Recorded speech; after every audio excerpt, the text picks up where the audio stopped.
Fala galera, estou aqui fazendo esse vídeo para divulgar o canal que eu acabei de criar, o canal Eli Juan Pereira.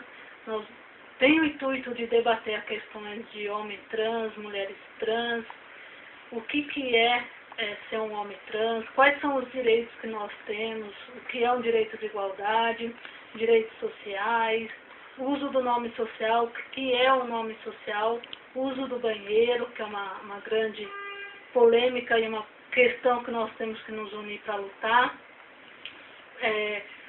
Como foi a minha descoberta como homem trans, como que aconteceu, vou estar contando, porém nem tudo, pois estou preparando um livro também, que vai contar minhas experiências, que chama Minha Vida em Duas Vidas. Em breve, né?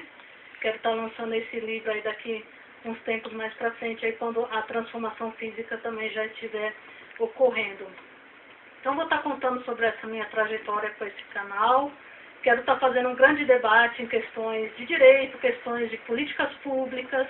Sou andréense, o que acontece em Santo André, a repercussão do meu caso ao nome social numa escola que repercutiu bastante, o que me deu essa motivação de criar esse canal, que tem esses vídeos também dessa história.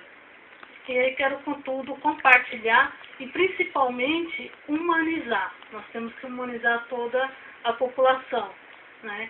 Pois todos nós somos seres humanos, todos nós temos oportunidade, porque o sol nasce para todos, ninguém pode deixar de brilhar.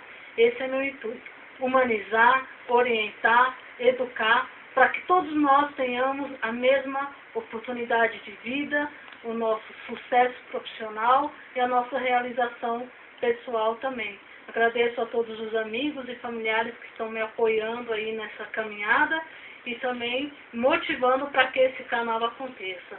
Obrigado, um grande abraço aí, Eli Juan.